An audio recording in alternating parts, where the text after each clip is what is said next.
Ladies and gentlemen, welcome to another Monday episode of the No Contest Wrestling Podcast. The last time you saw us, we was live in front of a crowd at WWE World after WrestleMania, and now we back home. We're back in the studio. Back baby. home, man. But that's not how we start the show, though. Why don't you let them know who you is? What's going on? It's the heel that you love to hate, O'Shea Jackson Jr., a.k.a. Petty Guerrera. Hey, yo. It's me.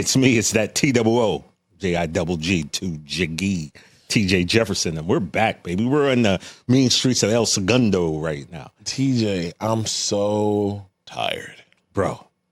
I'm so tired. Like, we go to NXT Stand and Deliver after we got threatened by Jada Parker, and when she was on here that we had to go. That's true. We went. It was awesome. It was had awesome. A great time. Stand and Deliver was great. We'll recap that in a little bit. Then we did WrestleMania. 2 nights. 2 nights of WrestleMania.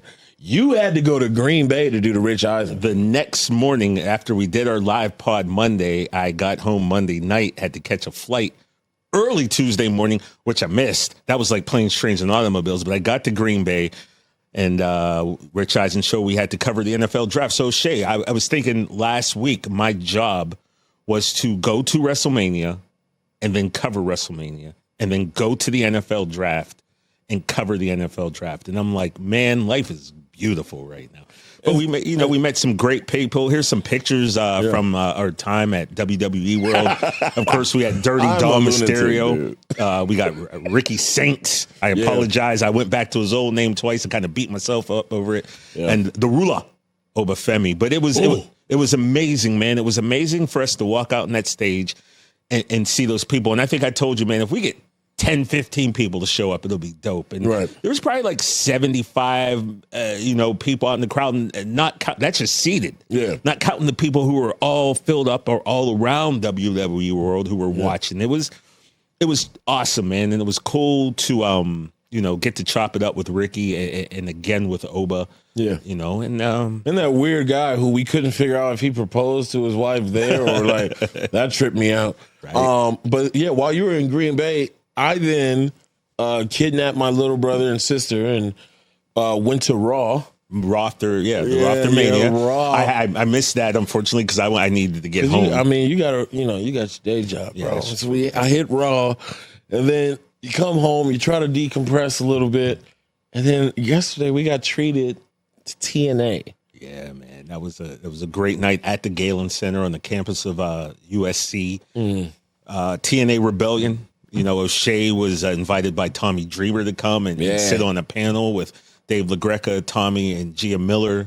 You guys did an opening match and then a match later on in the night. Absolutely. What was that feeling like? Because they announced you got a great pop, man. You got a huge pop. And the funny thing, guys, is he got announced as podcaster / actor. And I was like, come on. NCW forever, bro. NCW forever. It was great. I always get nervous, not necessarily like shaky, but you get butterflies every time you're about to go house out. Last night. Yeah. But luckily, beautiful city of Los Angeles always treats your boy right. So you rep LA to the fullest, Got a pop, every episode. But yeah, I got a pop. Really loved it. David LaGreca has been a friend of mine for a while. Tommy Dreamer, we're all busted open family. But yeah, it was great. It was great. I loved it. They put on a great show too. The card was amazing, and we got the opportunity. We basically just sat in Gorilla, and we watched this show, and it was just a unique way to kind of watch wrestling. I don't want to give too much of the, the behind the scenes, the secret making, but, we're there as everyone's getting ready and, you get to watch them right before they walk out on stage and, the preparation. It was just pretty awesome as longtime wrestling fans to be able to sit at that position.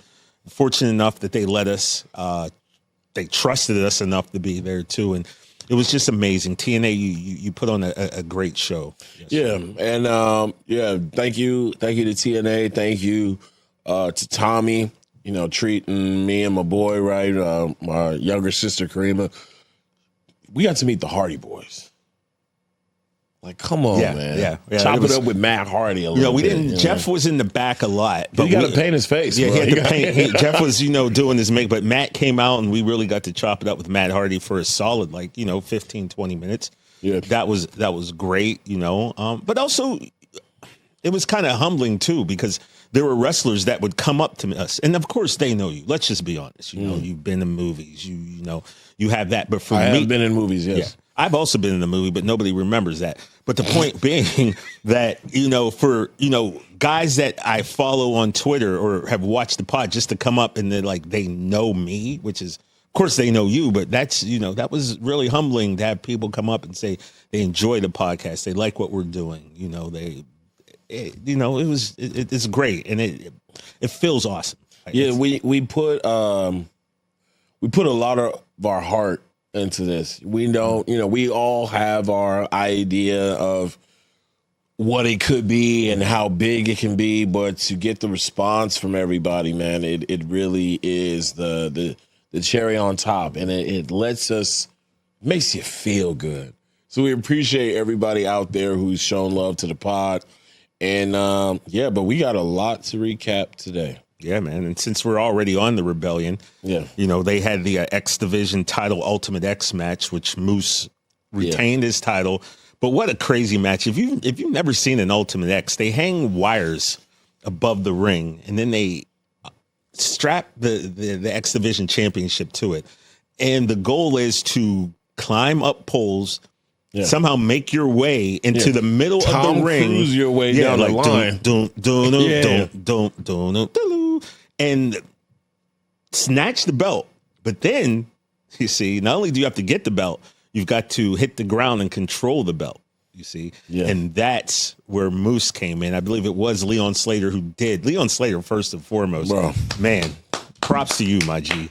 You showed improved. And as you said, there's a future match that we can't wait to see. Yeah. Which is the young OG, Javon Evans. Javon versus Leon would be crazy. That's going to be great. But Leon, he snatched the X Division title. He dropped to the ground. And as he dropped, Moose just came and just speared him out of his soul. Yeah. And, picked up the belt, so Moose retained. Right. Shout out to Moose. He was also, everyone, all the TNA wrestlers, man, were so welcoming and so accommodating to us. And, and it was great. It was great. But that match was phenomenal. And there were, and that was to kick it off. It was kick off. And there were moments back there where you really see how much everyone really cares for each other. Because, these spots, did the spot where he did the dive and kind of, the guys didn't quite catch him, and you saw everybody in the back kind of. I always say, when I jump off something high, all knees, land all knees, baby. You'll be fine every time.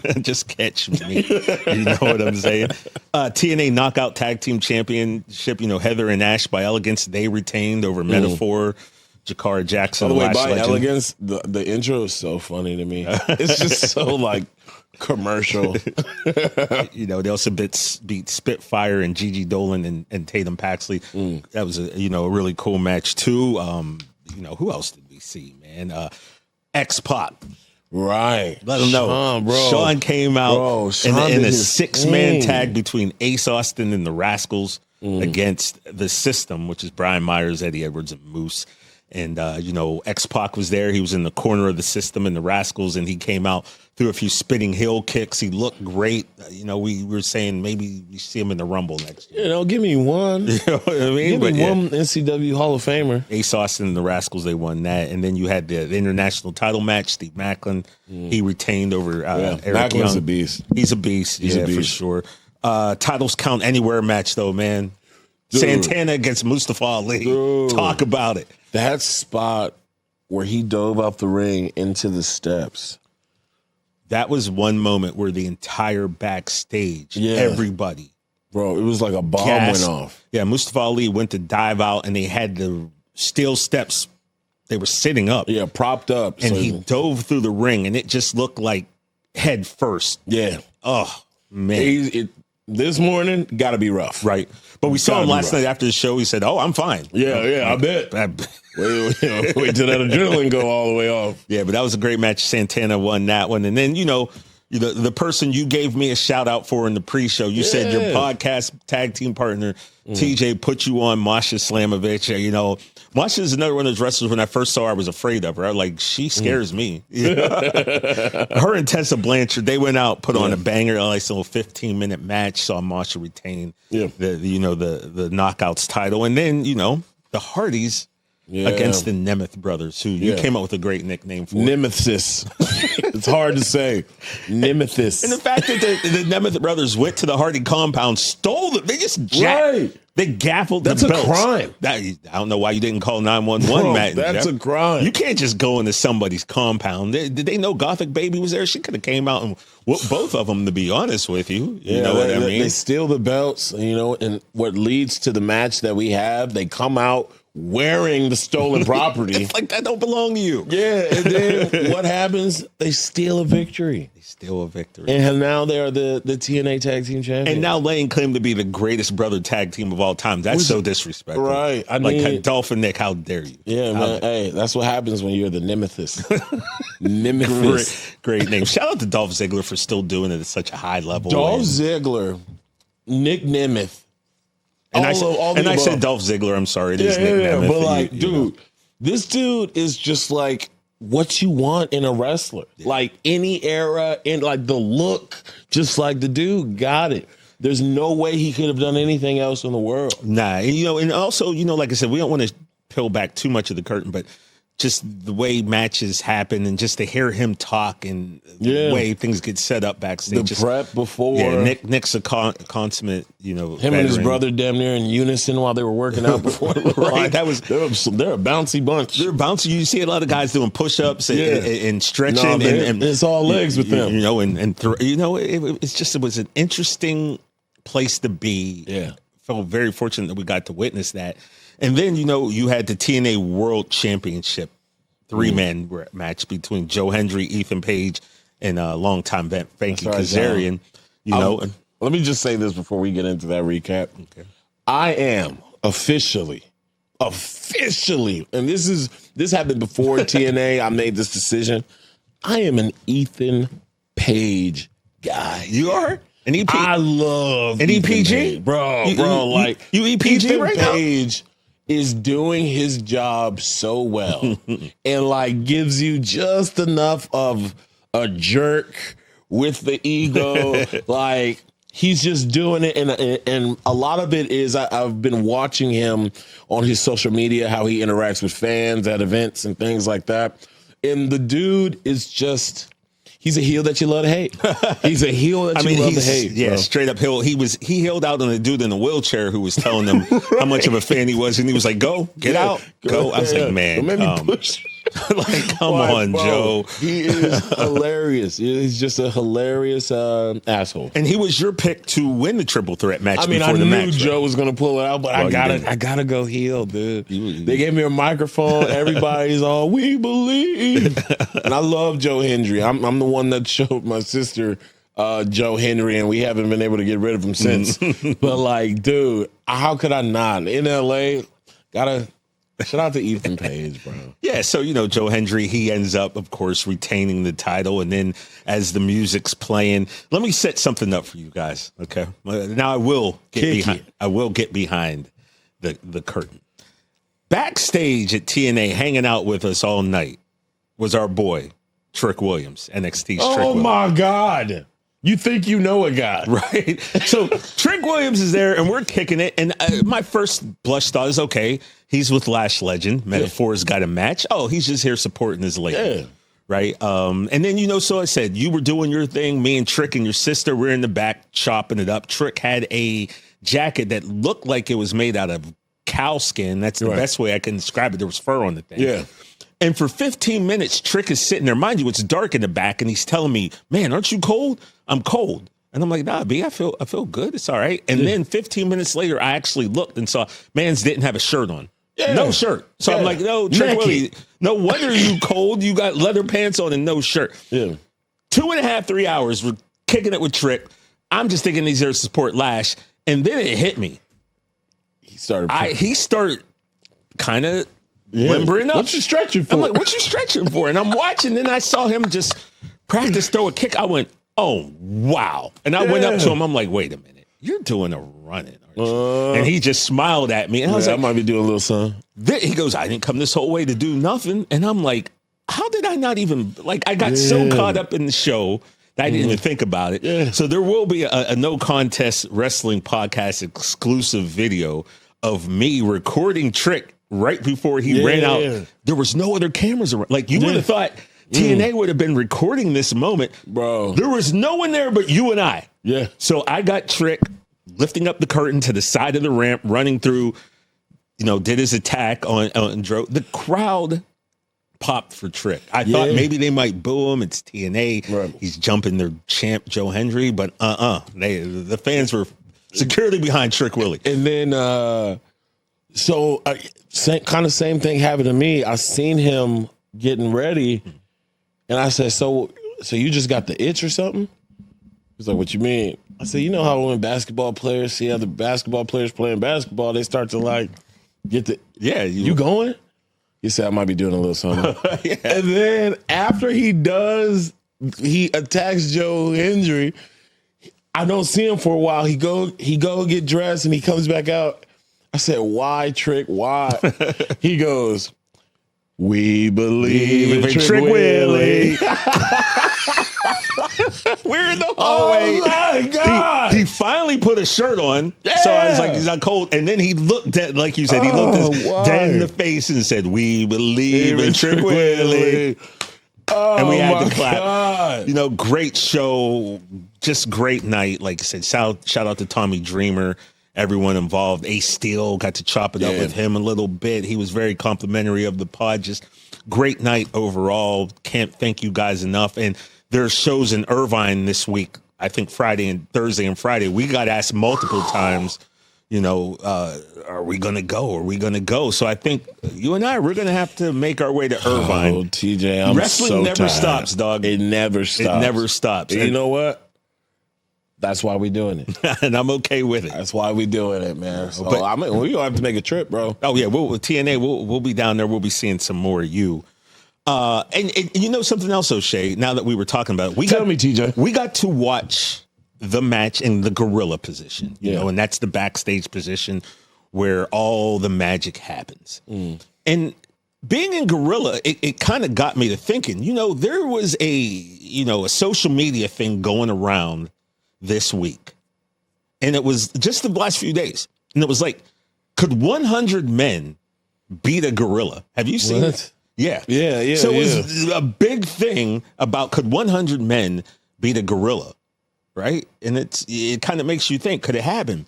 And it really made me think, dog. This is what you were talking to me about. I told you yesterday. And it made me think, folks, if I had to assemble, much like a bar fight team, if I had to assemble 100 men to help me take on a gorilla, who would I pick? Yeah. Right. So I had to start thinking about this. I don't have time for 100 right now, but I'm going to give you 25. Okay. These are 25 men that would help me fight. I'd pick to help me fight a gorilla. But the thing is, there's not just men. These are professional wrestlers, and they're not just wrestlers. They are wrestlers with animal-themed names. This is insane. Right? Like, if I'm going to pick 100 men to help me fight a gorilla, I got to get deep into that animal kingdom, dog, and help me. So I just want to throw a few names at you here, and you let me know what you think, because I feel like maybe with these 20, I still got 75 to go, but these are the 25 in no particular order that I came up with. Playboy Don Bowie, you have the list. Oh, my God, this is a setup. One, right off the bat, Gorilla Monsoon, right? You need Gorilla Monsoon if you're going to fight a gorilla. And then you got George the Animal Steel, of course. The Animal Dave Bautista, I need him. Yeah. The Killer Bees, because you need that. Jake the Snake Roberts, of course. The Texas Rattlesnake, Stone Cold Steve Austin. Coco Beware, he'll bring Frankie. You know what I mean? Hey, put Coco Beware first. You know what I mean? JYD, the Junkyard Dog. Yeah. He would be someone who I would have. The Brahma Bull, The Rock. You like that? I like that bull. Because Brahma Bull was nice. Yes, thank you. Then we got the dog-faced gremlin, Rick Steiner. Dad of Braun Breaker. I'm so mad I got a boo Braun. You don't have to. The Shark, John Tenta. You may have remembered him as Earthquake, but at one point he was the Shark. I'm going to put him in. Right. We got to fight this gorilla, dog. The British Bulldogs and Matilda need them. Ricky the Dragon Steamboat. What a monster. The Big Cat Ernie Ladd. Rhino, of course. The Giant Gonzalez. First of all, he's 8 feet tall. He had fur coming out of his suit. That's animal enough for me. Okay. Plus, the brother's 7 feet 8. Yeah. I want him on my team. Raven. Quote the Raven, nevermore. Hawk and Animal, the Road Warriors. You need them. Luchasaurus, he's a dragon, for God's sakes. Right. Why wouldn't I want a dragon if I got to fight? Shout out to Luchasaurus. Look how mean that gorilla is. Okay. Tiger Chung Lee. He's actually one of the calmest gorillas I've ever seen. Yeah, but he's about to snap. Tiger Chung Lee from back in the day. You know, I would need him to fight the gorilla. And, you know, and then we have a few more. Rex, Spot, and King, the Moondogs from back in the day. Well, that's before your time, but trust me, they were the Moondogs. They carried big bone, Luchasaurus, like big Fred Flintstone bones to the ring with you. The Lionheart, Chris Jericho. You know, then we have Henry. That was a crazy pull too. Thank you, Henry O. Godwin, Hog. Phineas I. Godwin, Pig. The Godwins. We need the baby bull, Leon White, a.k.a. the Mastodon, a.k.a. Big Van Vader. What time is it? Vader time. Bro. And the guy who's got the coldest championship belt picture of all time when he's holding like 13 titles in the air, the Ultimo Dragon. Ultimo Dragon, just a little to go back a little bit in the time capsule. So a lot of my first introduction to a lot of wrestlers was through video games. Yeah. When I was a kid with my brother Daryl on the Nintendo 64, and we played WCW. Ultimo Dragon was my go-to. Really? I love Ultimo Dragon. And you probably hadn't even seen him wrestle for real by that time, right? No. Not when I was a kid, nah. But like Ultimo Dragon, bro. Shout out to Ultimo Dragon. So what do you think? That's 25 right up. Now, mind you, there was some more because there were tag teams in there. There's probably more like, 33 or something like that. Right. But those are the first ones I'm going to assemble, much like a bar fight crew. If I got to take on that Silverback, if I got to fight all 100 are going to be animal themed? I don't even know. I don't think we can get a. Okay, I was about to say, because if you don't call Brock Lesnar the Vanilla Gorilla, I'm going to lose it. By the way, though, also on the list, I might as well just throw some out here. 2009, the Viper, Randy Orton. Oh, you won. He's going to be on there.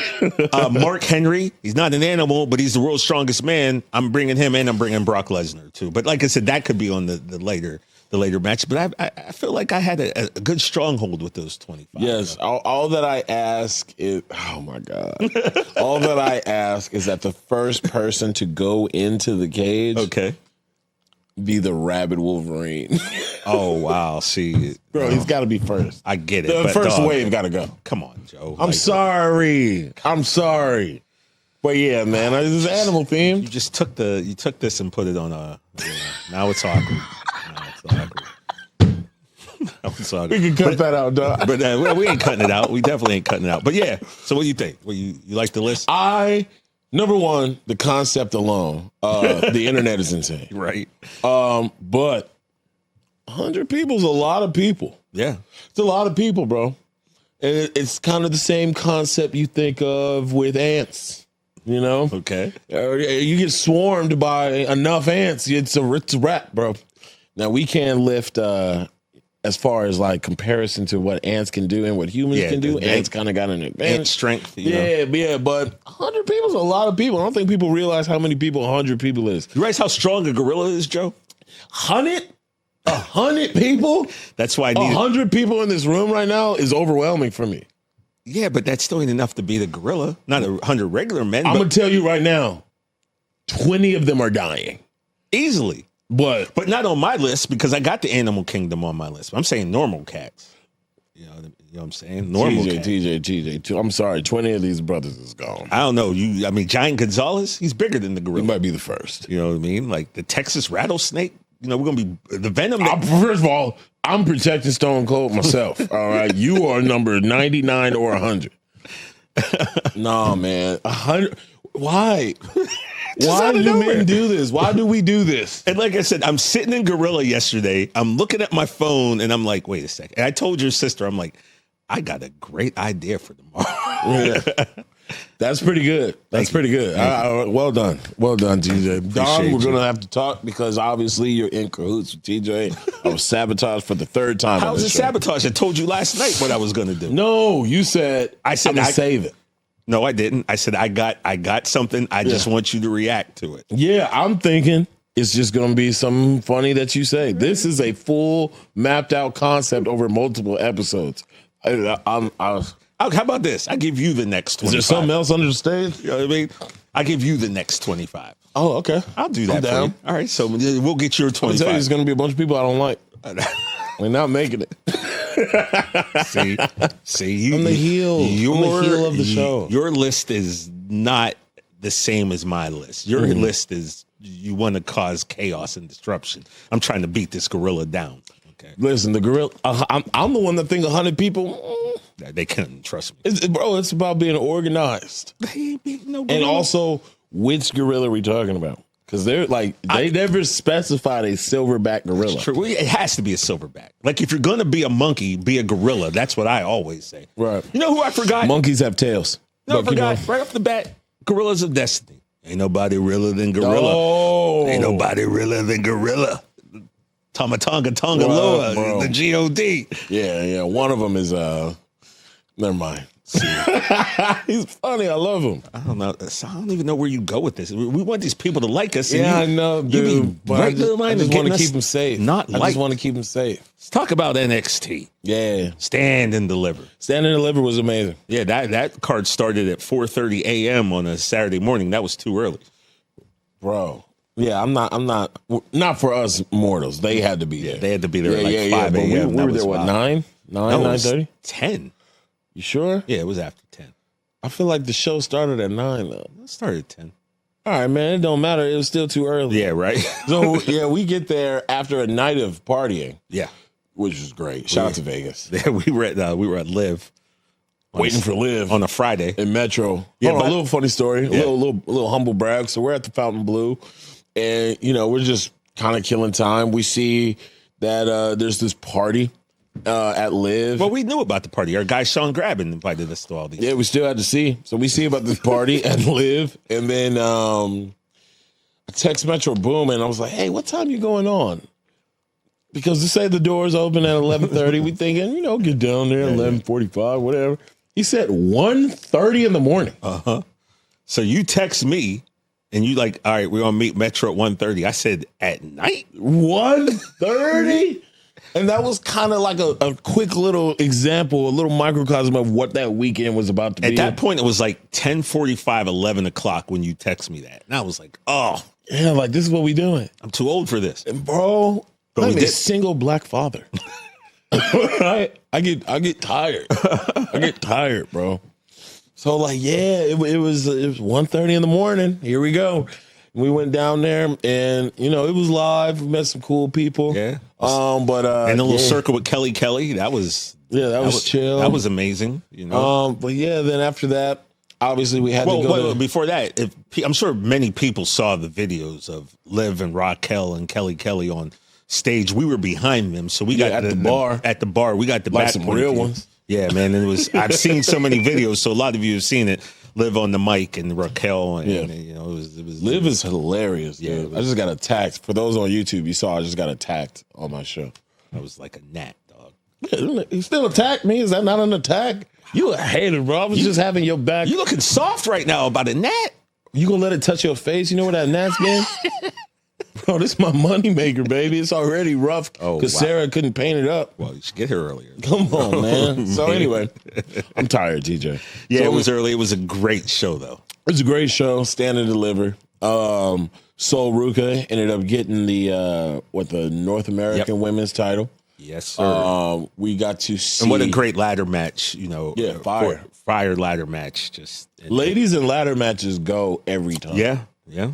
Every time. And your girl Sol Ruka, she climbed the ladder, and she did it. And you were extremely happy. Yeah, I was very happy about that. I'm a big Sol Ruka guy. Mm-hmm.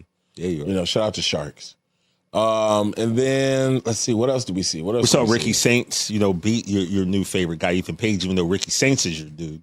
Yeah, Ricky Sainz has been on the No Contest Wrestling podcast. Yes. And a live interview. True that. Which is on, yeah. Ricky Sainz was the first ever live interview. First ever. Think about that. Hey, we gotta start putting asterisks in his Hall of Fame. All right, because Obafemi is the first two-time. Yes, sir. And then what else? That was for the North American title. Hank and Tank. They won the tag team by the titles, beat Fraxium. Fraxium had a long run with those belts. They're moving up, I'm sure. They already got the call. They're going to be on SmackDown. And shout out to Hank and Tank for winning that. Saul winning. Dark State, man. Let's talk about them because we were kind of feeling Dark State, right? Because they some shit talkers, right? Like mid-match, like giving it to the crowd, and that's what I love. That's a lot of the reason why I really dug the Tribal Chief storyline with Roman, because he started mid-match talking shit, like talking shit to the crowd. So yeah, I'm shout out to the Dark State. Saquon Strogers, he's definitely like the vocal one. Yeah. And there's something about Saquon that you kind of look at and you just draw in. There's something about this dude that draws you to him. But like with Dion and Osiris, inside the ring, and then Cutler James on the outside, he was getting involved. I was like, is this a no DQ or what's going on? But, a lot of people want to compare them to the Shield. Way too early for those comparisons. But sword. But these cats, they're doing their thing. And I hate it when wrestling fans try to push another narrative like, Timu Shield. Nah, man, let these young cats do their thing. Let them find their footing. Let them build something. And there's something there with Dark State, man. And it's exciting. And I'm looking forward to seeing where they go with it. They beat the D'Angelo family. Oh, because Stacks turned on the Dawn. You know what I mean? You could see that was coming. Yeah. A mile away, though. Eventually, there's always going to be that power struggle. And the underboss thinks now he could take out the Dawn. Last time I saw, him and Lucas were in the desert. I didn't really get to catch up with what's going on, but I will in the next few days. But we've seen The Sopranos. We know how this goes. Right? You don't like getting pushed around so much. You think you got better ideas than the boss. We'll see how this goes, and whether that's going to lead to him getting pushed a little higher and Tony getting called up, or what type of dynamic that's going to be. Interesting to see for sure. And we love NXT around. Yeah, man, big NXT fans. And then of course we had the Fatal 4-Way for the NXT Women's Championship. This is the match that almost got me beat up after the match later on. We'll explain to you, because I swore to someone that I had posted pictures on our Instagram, and then I actually did not. And that started to have a removal of earrings and like it was about to go down. But anyway, Stephanie Vaquer. Yeah. Friend of the show. The Devil's Kiss. Defeats Julia, Hi Miss Jada Parker, and Jordan Grace by pinfall. Her name is now Hi Miss Jada Parker. And and that was the Fatal 4-Way, and that was fun. That was a fun match, man. Stephanie hit them all with the Devil's Kiss. Yeah. Booker lost his mind. I'm sure. Just Steph, and then Stephanie then goes and has a banger with Io. Yeah. On the rock. TJ. First of all, you were there. Let them know I wasn't there. Yeah. But you could imagine, my love for Io, and my love for Stephanie. Dude. When that match came on and I'm sitting at home, I was like, oh, wow. It was my favorite moment of that Raw. Was it? Bro, so I'm with my sister. How were your seats? Were they good? Oh, yeah. Okay. You know that. You didn't send any pictures or nothing. I'm not a picture guy. I already take so many. Well, bro, but we got to share. I know. I apologize. I'll be more of a picture guy for the No Contest Wrestling. He don't think about y'all the way I think about y'all, clearly. But. No. But anyway, so don't make me be the heel. If you throw stuff like that in the air, I'm going to dunk that shit in and be the heel, dude. Don't do that. Well, I love you guys. I apologize. As you should. Assholes. But anyway, so when I'm there, we're watching Io. Everybody's happy for Io. If you were at WrestleMania, there was a bit of a divide in the crowd as far as Rhea and Bianca. So Io winning, obviously, everybody respects that. Everybody was happy. Everybody respects what Io winning. But when Stephanie's music hit, now we've hit a point in our wrestling fandom, being fans of the WWE at least, where a lot of times the themes or the music, you have to kind of wait to see whose song is this. Yeah, like the songs don't really hit like they used to. But I know Stephanie's song. Oh, baby. All right.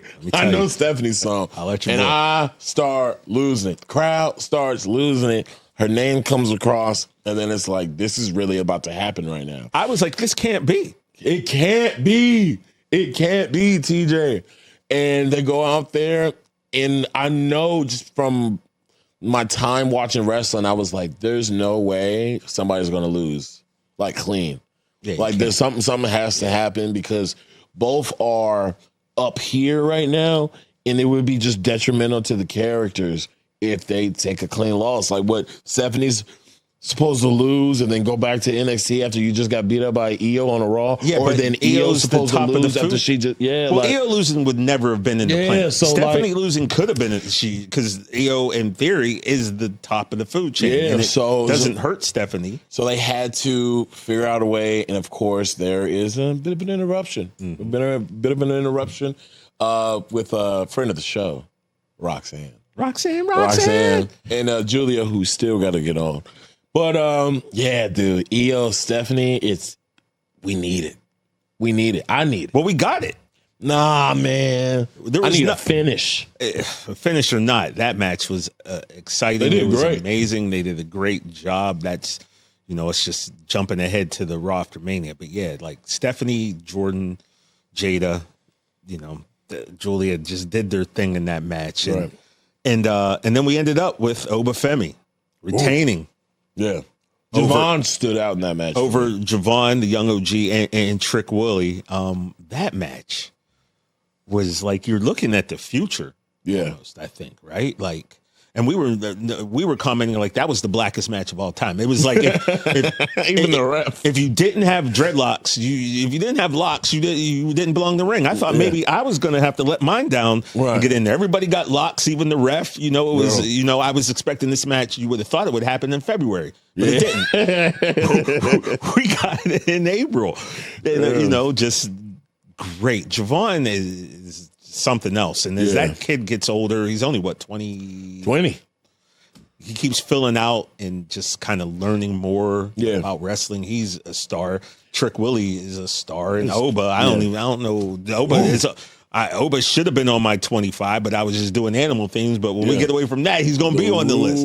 The ruler. Yeah, but we're just great time in NXT. Just shout out to all the performers out there, man. You guys had to get up early. You had an early morning. And you did your thing, shout out to, we didn't mention Lola Vice. She's a favorite of ours here. She was in the ladder match. Izzy Dame, Kalani Jordan, Thea Hale, and Zarya. That ladder match, like you said, there's something about the ladder matches with the women that just hit. And the athleticism these women have, Saul, of course, she's just uberly athletic. Kalani doing splashes off of the rope on the people laying prone on the ladder. You got Thea Hale. Excellent use of the word prone. Well, I majored in journalism. I'm just trying to give you props. Listen, don't take it personally. Can I finish my sentence? I'm trying to explain to them. They don't know me, so I'm trying to explain to them. I majored in journalism. I minored in English, so I appreciate that. Don't take it personal all the time. I got this kendo stick. I ain't afraid to hit you. Yo, chill, dude. Chill, man. But yeah, man, like that. Remember that spot Thea had when she's on the rope, and just landed on Izzy Dame and Sean Spears, and just like it was amazing. At one point, Lola Vice was laying down in front of us. I yelled to her that, please let us know you're all right. And she looks up. She's like, I'm not. Oh yeah, I'm not all right. Man, we and then Jada said she heard us, talking, so yeah, that was just the cool thing is, guys, just getting to meet some of these performers that we haven't met in person, that we've only met on Zoom, was really dope too. Just to kind of have that interaction. The interaction was great. Yeah, man. So that was Hell NXT of a weekend, man. And then we had like a 2-hour period to chill. Yeah, right. A little hiccup. You know what I'm saying? A little hop, skip, and a jump. Get back to the hotel, maybe, get a drink or something. Maybe grab a quick bite, because then it was off to Allegiant to watch night one. Night one of WrestleMania. Now, we all know how night one started. Yeah. We knew what time it was. Yeah. You knew that was probably going to be the match before they announced it. Yeah. Because you got to get that crowd hyped. And what more is going to get the crowd hyped? What a better way to get, set the whole thing on fire. I remember at 40, watching Damian Priest cash in and to start off the show for night 2, it set the tone. Yeah. So with this WrestleMania, perfect way. Let's just get Jay and Gunther out there. Yeah. Let's get it done. And, they put on a solid match. Look, it's kind of weird when you get matches like this. Like with Kofi Mania, right? For as massive and as cool of a moment that is, there was just something missing simply for the fact that I knew Kofi was winning. Yeah. Like I You knew didn't it. make all these shirts. Right? So it was like you knew. And so when he happened, it was an amazing moment for sure. But it was also kind of like, I knew that was going to happen. Yeah. With Jay, even though 99% of myself was like, he's winning, there's still that 1%. I wasn't 100% sure. Yeah. Because, you talk to a lot of people who thought Cody was winning 39. Bro. The odds were Cody was winning. Like, so you bro, just. Roman wasn't doing all the interviews that Cody was doing, and it just looked like they were making him the guy. Yeah. And then, obviously, your tribal chief. But yeah, there's always that little bit of inkling in the back of your mind. Well, what is the world where Jay doesn't win? And as a wrestling fan, you always think like when the company feels everybody thinks this is going to happen, how did we throw that monkey wrench? Yeah, like how do we just flip it and then we just have the entire internet? Well, I need you to save that sentence for a little bit later in the pod because that will come into play at night too, which you just said as well. Yeah, a bunch of them. All right. And then what else? So, shout out, the way Jay won, though, making Gunther tap out. Yeah, that was crazy. Did not see that. My only wish is maybe a little bit more struggle in the sleeper hold because he tapped fairly quick. But the point... Who knows how much time they had? True. But the point is, when the ref rang that bell, that place erupted and we went nuts and everybody went nuts. And it was just such a feel-good moment because Jay won. And not only did he win, but he won by making him tap out, which is something that none of us probably saw happening. No. And then you have Big Jim come down, his brother, and hand him the belt. Like, it was just... Jimmy John. Yeah, it was awesome. And then they made their way back up the ramp. And just, it was just... We all felt great. Everybody seemed happy at that moment. All was right in the world, man. Because, all was right in the world, TJ. What a way to put that up. But, yeah, over 15 years of busting his ass, helping keep everything afloat during the pandemic. When we all didn't know what we were going to be watching on our televisions when it came to wrestling, and really putting on those performance-based matches of, there is no crowd. We can hear every word that you're saying. We can feel every emotion that you're trying to put out in the story during the match.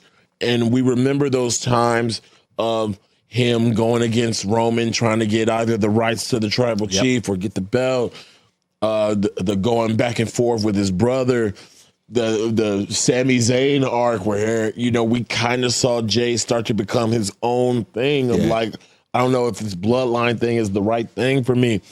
All of that factors into the opportunity that he has earned. And then to go on to leave his brother, go on to a whole different show. Yeah. Even eventually winning the tag team titles without his brother. Just all these things that he had to do to get to be the main event Jey Uso that we know.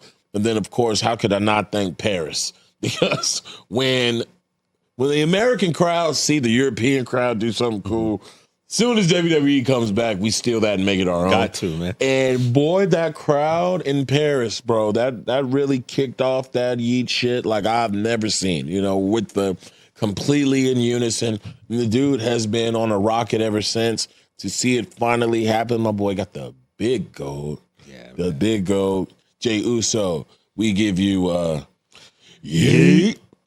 Yeah, that was amazing. And then, so, you're still high off of that. And then New Day comes out. Yeah. New tag team champs. And I'll never boo them. Nah, once they went heel, it was only a matter of time. Yeah. We had to see the New Day, reclaim those tag team belts and solidifying themselves as a top 10 tag team of all time, in my opinion. But did they not get the record for most in WWE history? They might. I'm not exactly sure. I think that's what they were. I think that was the whole spiel, is that them winning those might have been the record for most tag team titles in WWE history. Okay. But shout out to our boys, the New Day.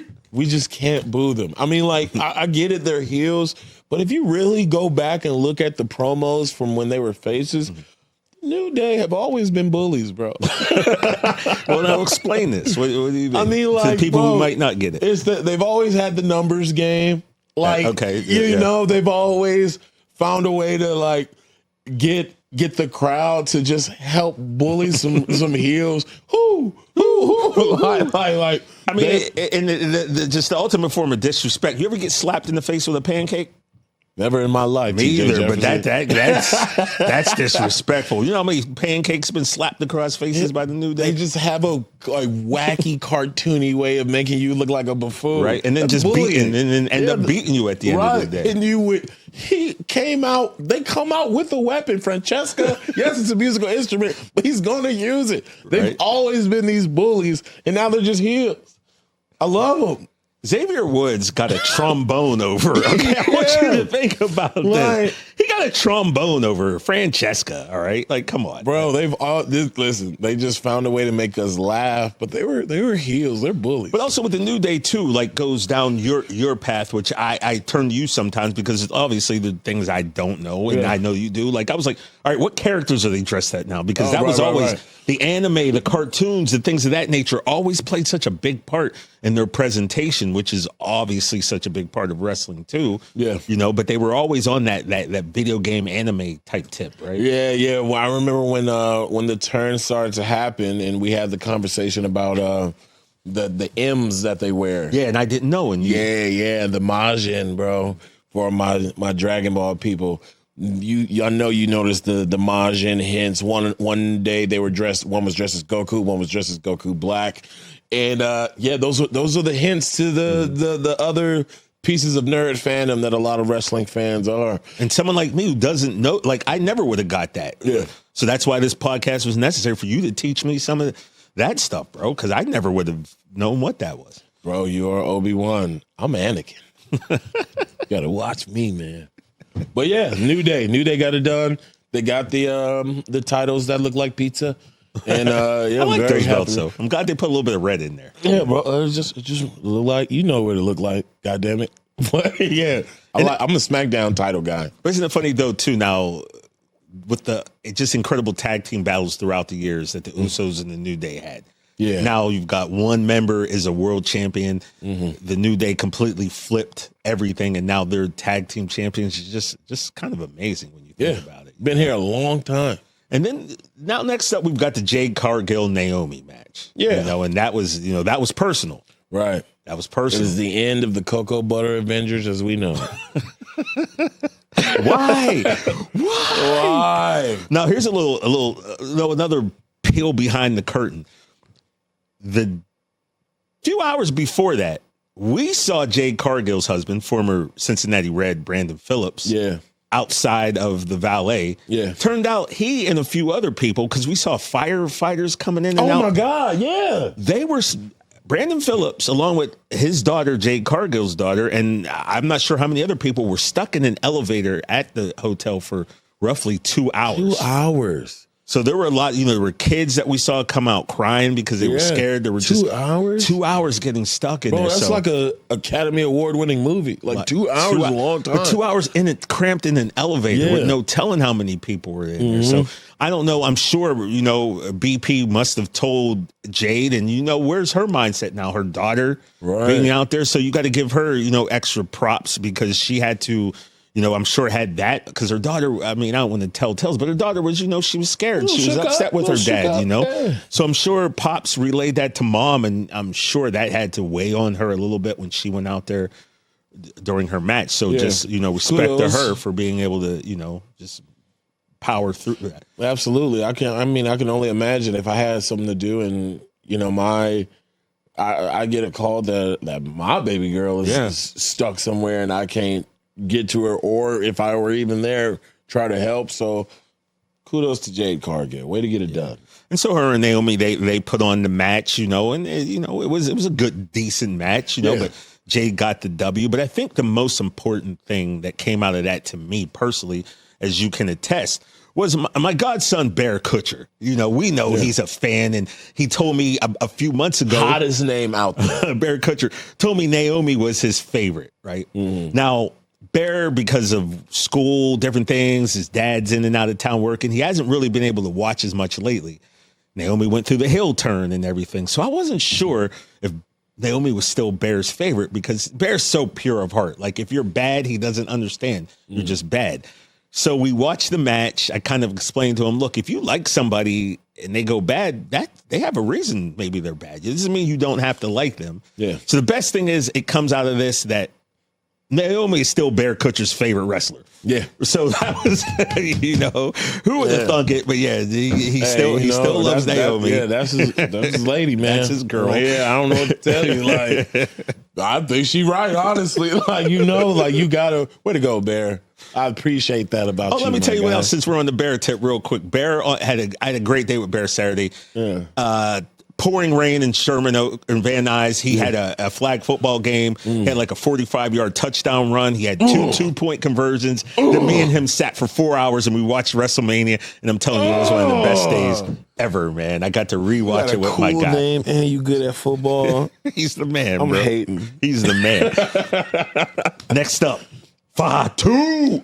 Oh, my God, dude. Something we can't see when we're live, right? But I saw it when I rewatched it. The mask that Jacob came out with. Yeah. This amazing mask. The guy who made Bray Wyatt's mask made this mask, and Solo was with him, hyping him up, and Jacob's just like, he's excitement. I think he might. Besides one other guy, we'll get to him. We'll get to him in just a second. But Jacob hot right now. Hot right now. Household. You don't know, like he could probably beat up some of these people's favorites and they would still be all over Fatu. Fatu is the hot name right now in the company. Oh, yeah. And a lot of people have felt like he was going to be this for years for WWE. There's a number of things that might have deterred that path from getting to it, but he here now. Yeah, and here now. And just hear him talk about like being able to pay the rent, feed his family. It's just like 7 kids, bro. Yeah, man, that's also feel good stuff. And I made a comment on an Instagram post months ago that keeps getting likes now, and I've noticed it's up to like 4,000 likes. I just simply wrote on the post. No, I'm just saying, like, people must agree that, like I said, this Jacob Fatu face turn is going to be legendary when it eventually happens, and people down. Yeah, that I mean. So shout out to Jacob. Beats LA Knight, another friend of the show. LA Knight, they had a really good match, man, for that. For the U.S. title, and Jacob came out on top, man. Yeah, bro. And I mean, the fact that he can do all that from the top rope multiple times, and it just beat you down, always high energy. It's impressive for a man that size, but he also is so, that's him. Yeah. When he get on that mic, that's him. Yeah. Oh, gas, no breaks with it. Yeah, that I mean. It's not a facade. And something I like out of him is I see him turn himself up mid-promo. Like, if he start off, like, too cool, you'll see the snap happen, and he'll bring the energy out. I'm like, this dude's nuts. Shout out to the werewolf. Yeah, I'm down. I'm so down with the Jacob Fatu push. And shout out to LA Knight, because, man, professional. One thing that you can't pay for is a reaction like that guy gets. And to this day, the crowd still pops when LA Knight comes out. So he's going to be fine, man. I just want him to run into his sister one time. Maxine? Yeah, just to see. A little, and that's got to come at some point, right? Just even if it's funny. A wink and a nod. Yeah. Just like. It'd be funny. Yeah, right? El Grande Americano, he scores the victory over Rey Fenix, the debut. Another thing, we didn't quite see this while we were there. I didn't notice it until I watched on TV. Didn't realize that he put the metal piece into his you can't match. see that live. Didn't realize that headbutt that he hit Ray Phoenix with when he dove off the rope. Didn't realize the part that played because we're there and you can't really see those little subtleties. Angles. So everyone was a little upset because we thought Ray Phoenix would get the victory in his first WrestleMania, but then you watch and you go, okay, that's makes a lot more sense. Yeah, it makes when a lot, I can see that. But like you said, it's still kind of tragic that after all these years, Chad Gable still doesn't have a WrestleMania match for Gable is low-key insane. What are we doing here? It's a joke. Honestly, like Chad Gable's one of the best wrestlers on the planet. For that man still to not have a WrestleMania moment is just insane. The dude comes in for work every week. He was Shorty G for a while, bro. The dude has gone through the fire, and he can't get a Mania match right now when he's got a stable that's on TV every week. And he can't get a Mania match? Somehow El Grande Americano from the Gulf of America, he comes in and gets a Mania moment for Chad Gable. I ain't with it. But anyway, that's that's a for a story. Sorry, Chad. Whatever. Then we got Tiffy time against Charlotte for the women's championship, and it's got a little rough. Man. Got a little rough, bro. Tiffy lost a tooth. I put a star next to this one because it's gotten so personal that you kind of know, like, just pay attention to a couple of things in this match. And man, they scrapped. They scrapped. There's a couple of moments I gotta go back and find the key spots, but a little dental work, a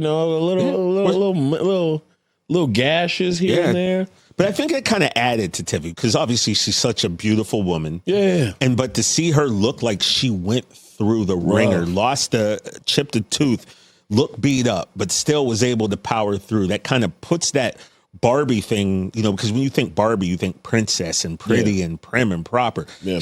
Tiffany's all that. But after that match with Charlotte, she came out looking like she went 15 rounds. And it's like, all right, I still think standing. Again, that's something that just can add another layer that adds some toughness to that character. So shout out to her. Shout out to Charlotte. Like, look, man, she's still one of the greatest to ever do it. And whether you agree or whether you disagree, it's a fact, man. So I don't want to say my opinion or your opinion holds more weight, but there's no argument there. Yeah, like we know what we've seen. Yeah. We know what we've seen. She's still doing it. Charlotte Flair, we have to get her on the show, man, because there's a lot of conversation I want to have with Charlotte. But yeah, man, let her be underappreciated and see how far that gets you, right? Because Charlotte Flair, there's been a lot of rumblings online about an event that went untelevised. Some shots have been sent to Charlotte all over the internet. I want her to come back in full force and just dog walk everything. Shout out to Charlotte Flair. Yeah, no doubt, man. All hail the queen. And then we have the main event of night one. Rollins, Reigns, Punk. The anticipation was through the roof for this thing. I mean, you could literally feel it in the stadium, right? You have three of the greatest of all time about to go at this main event match. And then to me, it delivered, man. It truly, before you get to the ending, the match delivered. Each guy had their spots. This Roman and Seth thing is great because it looks like it's never going to end, which is awesome. It's like our generation's, Macho Man Hogan or, Bret Shawn or Stone Cold Rock. This is the Roman Seth era with these two, the faces of their generation, man. And they're always going to put on a banger. And then you put CM Punk, who got his main event with Living Color, playing him to the ring with the Wise Man walking to the ring like he told him he would do all those years ago. It was perfection before the first punch was even thrown. Yeah. Seth coming out with the flamethrower. Yeah. Roman coming out dolo solo when was the last time he came out to the ring, alone without Line or Paul? It's just like, this is now is this Roman's final form? Because he elevated every single person that he touched in that run. Right. You got a world champion. Big Jim, he's going to get his, I don't know if he's going to get the world title. He's a secondary run surely coming. Yeah. You got Solo, you got Paul, like everyone who was associated with Roman. Sami Zayn, they've all been elevated. And now we get to see where this next phase, this next chapter of Roman comes and what they do with it. And it's exciting to see. I feel like, O'Shea, right now, this is the Roman that WWE wanted 10 years ago as a standalone babyface, but the fans wouldn't have it. Yeah. Now I think we're at the point now where what they wanted could come to fruition, and we will see him be what they wanted him to be. Bro, it is, everyone knows that Roman Reigns is my GOAT, bro. That's my dude. And it is just something to see when that music hits and how quickly those ones shoot in the air. Yeah. If you ever go to a live event at WWE and when that Roman music hits, if you're lucky enough to be at an event where that music hits, You feel it. look around the crowd. Like your eyes are going to be forward, of course, but just take a moment and look at an entire arena, an entire stadium with their ones in the sky, and it lets you know the journey that we've all been on as fans and just what that dude has brought to get to where he is right now. Bless him, of course. And he's our tribal chief. For sure. Going solo dolo felt weird after all this time, all this time. But, of course, still have the utmost confidence. My boy Punk getting his WrestleMania main event out there with Paul, the good old times. Yeah. And then Seth and his flamethrower. Was dope. Because It was cool, TJ. I like the fact that he dressed in all white the night before Easter. Like that, there was just something there with that, And look, let's just cut to the chase. We all know what happened at the end of the match. Paul gave Punk a chair. We thought he was going to hit Roman. Paul nutmegged Punk. And now we're like, nutmegged him. And then we're like, okay, now Roman's got the chair. He's just crucially just beating down Punk. And then Roman's pointing out Seth. Yeah. And he's like, get him. And then the shot, the nutmeg heard round the world. If you would have sitting there, man, Paul just blasting Roman and look, here's the deal. Like I as you know, I said this was going to happen. Yeah. 2 weeks, by the way, people. 2 weeks before the whole Seth told Heyman. But actually, my friend John predicted this too, and he said that give a damn. You didn't put your name on it, though. Yeah, You had Shador Sanders and all these unnamed sources. They didn't want to put their name on that. I put my name on it 2 weeks before Seth said Paul was going to owe him a favor. Just threw it out there. And actually, I got to Seth Rollins was on our Super Bowl or a draft show for the Rich Eisen show on Friday, and I got to bring this up to him. Let me make a little WrestleMania prediction. I think It's Monday. something that would set the world on fire. Who's the one guy that the wise man, Paul Heyman, has not been an on-air manager / advocate / wise man for out of those three men? No, Seth. What if at WrestleMania 41, Paul Heyman and Seth Rollins, Wonder Twin powers, activate? What if? What led you down that path? What was it? Was it just pure what could happen? I want to see the chaos unfold. Or was there something that led you there? Was there a hint that there wasn't? So just to clear it up, because we posted this on our Instagram, right? Okay. And we just said, "Hey, TJ called this," and of course, now everybody knew it was happening, right? Of course. But this, Seth, was 2 weeks before you told Paul he owed you a favor. That was May 24th. You said he owed you a favor on April 7th. Wow. What made me think it? I've watched way too much wrestling in my life. I've sit there and fantasy book when I've got nothing to do. And it literally, when you were on our set that day, you were on the show. Oh, if nice. you recall, I told you, and you were like, "Oh, you have a prediction?" And I was like, "I'll save it." Yeah. Because I didn't want to say it in case I was right, and then have your face give something away. So I was like, I'll save it. But it just made sense. It made sense because we've already seen him with those two. We've never seen him with you. And I thought, man, and I said something that would set the wrestling world on fire. And you said, burn it down's my thing. And I was like, that's why I said There it. you go. So. I mean, look, here's the deal. It was, if you follow the food crumbs, if you look back at the last 2 months, you could probably figure it out. You know, you could see it. And I think the writing was on the wall. I mean, it made perfect sense to me, and it was a partnership waiting to happen because, you know, CM Punk's supposedly this guy's friend, but he's leveraging his friendship to get a favor, to get what he wants, which is, you know, this main event at WrestleMania, and to have him in his corner. And then Roman Reigns, supposedly they're, you know, as thick as thieves, but Roman Reigns left Paul Heyman to get destroyed by his family and never apologized for 2 seconds. So I go, you know, if Roman takes the wise man, then Punk's going to eat him alive. And if Punk takes the wise man, Roman's going to go after Paul Heyman. I was really the only solution, and I told Paul Heyman as such, and here we are. Here we are. So is this a long-lasting relationship? This is a business relationship, and that's the thing that's the beauty of it. And I don't want to get too deep into it, but you got the two greatest minds in the history of our industry coming together to create and push forward for the future of our industry. Roman Reigns ain't around enough. CM Punk's not reliable enough. I am both of those things. And Paul Heyman is dedicated to this industry. He will always do what is best for business. And so will I. And so I think that is a nice arrangement, you know, and I'm smarter than those two, Punk and Roman. So I'm not worried about any betrayals or any chaos like that. We've got this thing dialed in. I'm very excited to see where it leads us. So there you have it right there. You know, he first of all, him asking me, what made you think of that? And then saying that, like, if you follow the breadcrumbs, you might be able to see it. Right. But he also he wasn't like the people online who was like, everybody knew that. Everybody could see that. He actually looked kind of surprised that, like, I pulled it out. That I said that. So. Bro, that's like your forfeit. And I let him slide. We started talking about nutmeg was a good save. All right, chill.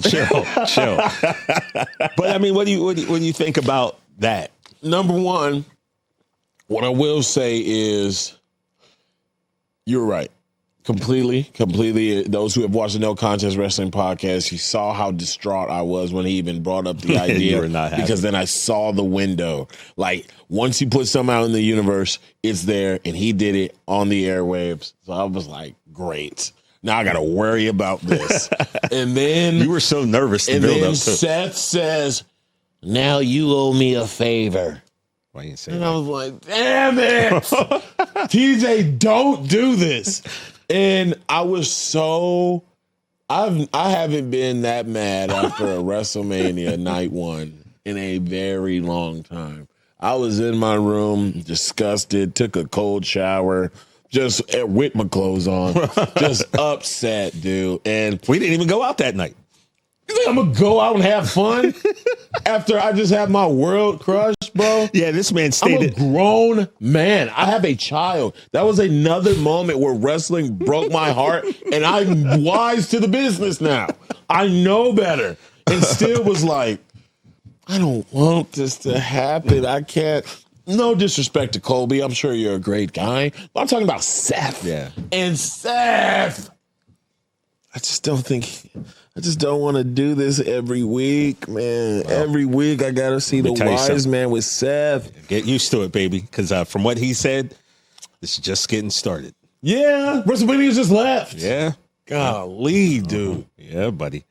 So, you know, that was a nice night one, I think, recap of everything we got to do, you know. But I need to get to the nitty gritty, bro. The best moment of WrestleMania is coming. But I think for now, if we're going to recap it might be time to maybe save that for the